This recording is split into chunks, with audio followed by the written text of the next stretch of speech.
Royal Alloy bisa jadi salah satu skutik modern yang menjadi pilihan kalian kalau emang bosen dengan Vespa mungkin ya.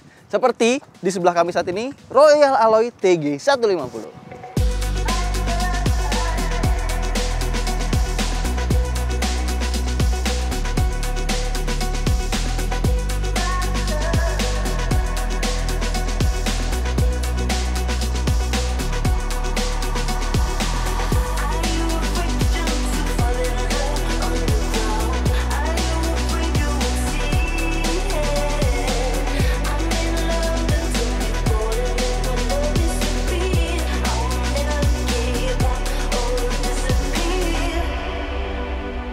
Sebelumnya, kami mau mengucapkan terima kasih dulu buat Bellissimo Indonesia yang sudah berbaik hati meminjamkan unitnya, yaitu Royal Alloy TG 150 ini kepada kami untuk direview. Ya, walaupun cuma bisa jalan-jalan di sekitaran sini, tapi paling nggak udah bisa merasakan sensasi dari TG 150 ini. Oke, langsung masuk tentang motor ini. Pertama kita ngomongin desainnya dulu kali ya. Kita singgung-singgung sedikit kalau mungkin kalian ada yang lupa. Jadi desainnya ini emang klasik banget teman-teman. Dan emang khasnya tuh seperti Lambretta LE ya, kayak yang zaman dulu tuh yang tahun 60 atau 70-an gitu. Mirip banget, kayaknya sih emang si Royal Alloy ini dia ngebeli lisensinya ya. Jadi kalau untuk pemain-pemain Lambretta, terus mereka ngeliat ini tuh pasti mereka selalu bilang kalau itu identik banget sama si Lambretta LE-nya. Bisa dilihat, spakbornya yang tipe TG 150 ini lebar dan gede banget. Dan dia juga spakbornya spakbor nggak nengok ya, atau spakbornya fix. Nah, ini bukan rusak teman-teman. Ini emang spakbornya ini mengunci di bodinya. Jadi dia bukan mengunci di shock depannya kayak motor-motor pada umumnya ya. Tuh. Jadi walaupun bannya belok, spakbornya tetap lempeng. Kayak gitu. Terus juga di TG 150 ini dia modelnya chainnya terpisah ya. Ini jadi salah satu pembeda dari GP 150 yang udah sebelumnya beredar. Jadi di TG 150 ini chainnya di sini di bawah master rem, yang belakangnya juga terpisah di bawah gitu. Dengan covernya warna chrome yang cukup memberikan kesan retro ya atau klasik. Kemudian apalagi ya? Oh, lampunya dia modelnya model bulat. Meski bulat, dia di dalamnya udah pakai LED nih teman-teman. LED-nya lampu dekat, lampu jauh, dan ada diarela di tengah dengan tulisan Royal Alloy. Nggak lupa covernya chrome. Terus sini logonya gede banget, RA Royal Alloy. Di sini Tigara Grande, kepanjangan dari TG 150 tadi. Yang khas dari Royal Alloy ini selain desain adalah tentu aja suspensi depannya. Dia modelnya cukup unik, dia pakai anti dive dan dia dua gitu ya suspensinya. Terus juga suspensinya modelnya kayak suspensi belakang teman-teman. Dudukannya tuh kayak suspensi belakang dan dilengkapi preload. Jadi bisa teman-teman setel sesuai dengan berat badan pengendaranya. Remnya udah disc brake depan belakang, model juga udah wavy, keren banget, dan ABS. Terus naik ke atas, oh saya suka banget sama speedometer teman-teman. Jadi walaupun dia kecil, cuma udah TFT display dengan layar yang ada dua mode, yaitu ada day dan ada night. Kalau lagi terang gini, dia layar speedometer akan warna putih. Jadi lebih enak dilihatnya, lebih terang, gak gampang silau. Sedangkan kalau gelap atau malam, dia latar belakangnya jadi hitam. Jadi nggak silau banget ketika malam hari gitu ya. Kemudian di sini nggak ada yang spesial, maksudnya standar aja. Kayak di saklar kanan ada hazard, lampunya udah ahong, nggak ada on off-nya. Udah ada starter, master rem, lampu hijau, lampu dekat, passing juga, klakson, dan ada lampu sen. Oh iya, di motor ini sebenarnya udah ada sedikit modifikasi, seperti di ban ya. Ini bannya udah bukan original, dia menggunakan ban Sinco. Dan ada white wall-nya untuk memberi kesan klasik, dan naik satu step. Jadi emang agak lebih besar ya, kelihatan lebih gambot. Kemudian hand gripnya juga udah diganti pakai warna merah. Ya, biar senada sama warna burgundy red-nya ini ya. Kemudian di tengah ini jaraknya lebar banget teman-teman. Luas banget ya. Bahkan buat kaki 42, 43 tuh masih lega banget. Walaupun ada tulang tengahnya, coba nggak terlalu nonjol kayak Vespa ya. Karena dia akinya ada di sini. Sedangkan Vespa kan ada di sini. Terus di depan ada glove box. Nah, bukanya pakai kunci. Dan kuncinya keren, bisa dilipat. Anjay. Bisa kita buka. Nah, ini glove boxnya. Bisa naruh beberapa barang-barang. Dan juga nggak ketinggalan ada power outlet. Jadi bisa nge-charge smartphone. Kemudian apa lagi ya? Oh, di sini bodinya panjang banget ya. Ya, biasanya kalau anak-anak bilang apa? Tepong ya. Tepong kayak Vespa. Ini panjang banget. Dan seluruh bodinya ini terbuat dari plat ya, teman-teman. Plat. Sampingnya tepong plat. Tengahnya plat. Kecuali ini, glove boxnya plastik, ini plat, dan yang plastik lagi paling spakbor depan nih. Nah, ini plastik, ini plat tebel banget, asli, tebel banget. Digetoknya aja tuh suaranya mendem gitu ya. Kemudian, oh, footstep pemboncengan teman-teman. Jadi dia tidak ada apa-apa, tidak terlihat ada footstep. Tiba-tiba, salah, mana? Ini dia. Nah, jadi footstepnya dia desainnya cukup menyatu dengan body. Kemudian juga kalau lagi kelipet tuh jadinya rapi banget ya, nggak kelihatan nonjol, jadi cuma kelihatan ini aja nih, bibir bodinya nih. Di belakangnya ada back rack. Kenapa ada back rack?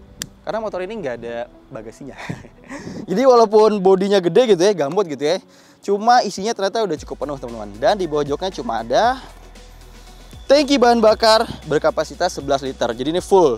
Tangki bahan bakarnya full. Dengan begitu kapasitasnya banyak banget. 11 liter untuk mesin 150 cc itu banyak banget ya. Biasanya kan 150 cc ya kayak NMAX, PCX gitu paling 7, 8, 9 liter gitu ya. Ini 11 liter teman-teman. Jadi kalau buat touring pastinya bakal awet banget ya. Nggak cepet mampir ke pom bensin. Kemudian di belakangnya nggak ada spatbor. Jadi dia langsung buntung gini aja. Karena emang bodi belakangnya juga lumayan ini ya, lumayan gondrong lah ya istilahnya. Jadi sampai bawah gini hampir menutupi seluruh bannya ya. Jadi lumayan lah, nggak nyiprat-nyiprat banget. Lampu remnya juga keren teman-teman. Jadi modelnya udah ada LED juga. Jadi di sini di RL-nya kayak membentuk huruf U gitu. Terus tengahnya baru LED-nya untuk rem. Knalpotnya di sini. Ya seperti itu teman-teman. Tadi bicara desain dan beberapa fitur dari Royal Alloy TG 150. Nah, kira-kira gimana posisi berkendara dari si Royal Alloy ini? Coba kita naiki ya. Set. Oke, joknya sih kerasa lumayan agak kenyal ya. Kulit joknya juga nih. Tuh, sampai bisa dicubit gini. Lumayan kenyal, cuma emang nggak terlalu tebel nih teman-teman. Ya, oke lah. Walaupun kadang agak meleot ya. Jadi, si kulit joknya karena dia kenyal, jadi kalau kita pantatnya geser, tuh, dia ketarik-tarik gitu. Mudah-mudahan nggak gampang sobek sih. Lanjut, kemudian apa ya? Setangnya ternyata rendah teman-teman. Jadi nih feelingnya tuh benar-benar kayak naik Lambretta, terus kayak naik Vespa klasik juga. Jadi joknya tuh kerasa tinggi, sedangkan stangnya tuh kerasanya kayak agak jauh gitu dari badan. Nah, agak jauh dan rendah. Untungnya sih nggak sampai mentok dengkul ya. Masih jauh nih dengkulnya. Untuk tinggi 170 cm. Dengan begini jadinya posisi pundak gitu ya, atau lengan jadi nggak terlalu santai. Nggak kayak biasa kayak naik maxi scooter gitu ya. Atau Matic yang kecil kan paling stangnya agak tinggi ya, jadi kita relax gitu lah. Kalau ini kayak agak sedikit sporty sih, sedikit aja sih.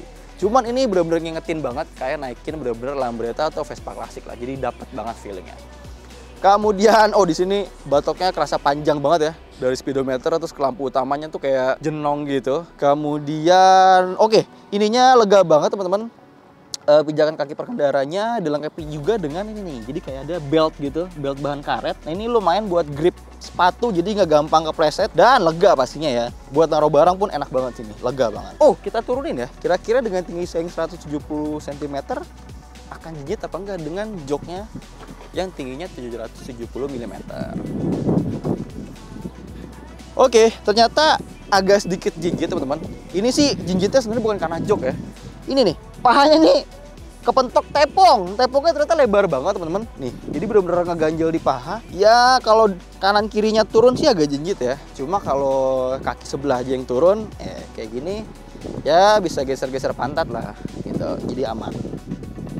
Suspensinya bisa dilihat, suspensinya empuk ya.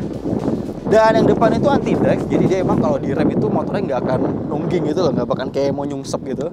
Tuh, empuk ya. Apalagi bisa disetel, belakangnya juga dia shocknya double, kanan kiri juga ada setelannya juga. Nanti akan kita ceritain kalau udah nyobain motor ini. Royal Alloy TG 150 dibekali dengan mesin 1 silinder, 4 klep, 150 cc, dan dia juga pakai pendingin udara ya, jadi belum pakai radiator. Kemudian juga dia punya perbandingan kompresi 11:1, jadi bisa aman lah ya, minimum around 90 atau 92. Kemudian juga klaim tenaga maksimal ya 13,3 PS dengan torsinya 12 Nm. Apalagi mesinnya, sebenarnya itu aja sih. Kayak knalpotnya di belakang ya khas lah, kayak mirip-mirip Vespa ya. Yang kiri juga kesannya mewah banget karena di cover boltnya ini kayak ada emboss RA gitu, Royal Alloy. Jadi kesannya mewah banget dengan cover CVT warna silver. Spesifikasi mesin sih itu aja sih, selebihnya injeksi dan apa ya? Gimana kalau langsung aja kita coba ngetes motor klasik? Tentu aja paling asik kalau pakai helm retro juga. Seperti satu ini, helm Bellissimo yang saya pakai. Ada banyak macam warna dan pilihan model lainnya. Teman-teman bisa langsung cek di Instagram Bellissimo Apparel.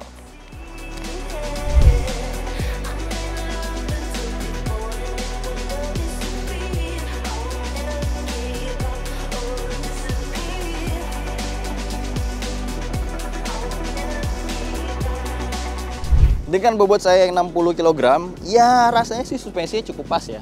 Emang sih karakter jalan sini tuh agak halus ya, jadi emang nggak bisa ngerasain banget suspensinya ketika jalannya rusak. Cuman untungnya karena dilengkapi dengan setelan preload, jadi bisa disetel dengan pengendaranya. Kalau badannya berat, preloadnya tinggal dikencengin biar nggak terlalu ambles. Dan kalau badannya ringan, enteng, atau kurus, bisa dilembutin preloadnya biar setelan suspensinya lebih empuk. Kemudian remnya pakem, tentu aja double disc brake. Terus juga emang joknya, seperti udah tadi dibilang di awal, agak lentur ya. Cuma emang kurang begitu tebal kalau menurut saya. Agak lebih tebal dikit harusnya enak. Terus ring pressure masih sama. Nah kalau bicara mesin, emang motor itu karakter mesinnya cukup lembut di awal ya teman-teman ya. Jadi bawahnya smooth. Kemudian kalau udah di putaran atas dan udah menyentuh 6000 atau 6500 rpm, itu baru mesinnya akan kerasa lebih ngisi, enak banget. Kemudian juga suara motornya halus, suara knalpotnya halus. Cuman ada sedikit vibrasi nih teman-teman, terutama ketika lagi ini ya. Ketika lagi langsam atau lagi idle, itu ada getaran di bodinya. Lumayan kerasa di sini, di kaki juga di setang, agak getar sedikit. Begitu juga saat baru mulai berkendara nih teman-teman. Jadi ada vibrasi sedikit dari mesinnya. Cuman kalau udah jalan gitu ya, kalau udah cruising, ternyata mesinnya jadi lebih halus. Ya enak sih ya, untungnya kalau lagi jalan nggak tambah getar gitu ya. Top speed kita nggak tahu top speednya berapa, karena emang ini motornya motor masih baru. Dan juga motor punya belis ya, jadi nggak kita bejek habis-habisan. Cuma untuk respon awalnya atau untuk cruising rasanya sih udah cukup banget. Mengingat motor ini emang difokuskan itu untuk style ya, untuk tampilannya. Kemudian juga untuk fiturnya ya udah nyetel banget lah ya. Jadi untuk performanya udah jauh lebih dari cukup lah. Konsumsi bahan bakar juga kita nggak ngukur karena emang motor ini plat nomornya belum turun. Makanya tadi kita cuma tracking di sekitaran sini aja karena tuh belum ada platnya. Jadi kita yang deket-deket aja, nggak lewatin lampu merah biar nggak melanggar peraturan. Kalau gitu, makasih teman-teman yang udah nonton. Jangan lupa di like, di komen, di subscribe channel Autofan Indonesia. Bisa mampir-mampir juga ke channel lain kita yaitu Autofan Indonesia untuk melihat tentang mobil-mobil. Dan mampir ke akun TikTok kami, Autofan Motor. Apa sih namanya? Bener ya? Autofan ya? Kenapa Autofan Motor? Bisa mampir juga ke channel TikTok kami yaitu Autofan Motor. Salah dong. Bisa mampir juga ke channel TikTok kami yaitu Autofan Indonesia untuk melihat beragam konten-konten lebih menarik mengenai sepeda motor. Dan jangan lupa baca-baca berita di website autofan.co.id. Kalau gitu sampai jumpa di video-video selanjutnya dan jangan lupa say thanks to Bellissimo Indonesia. Bye bye.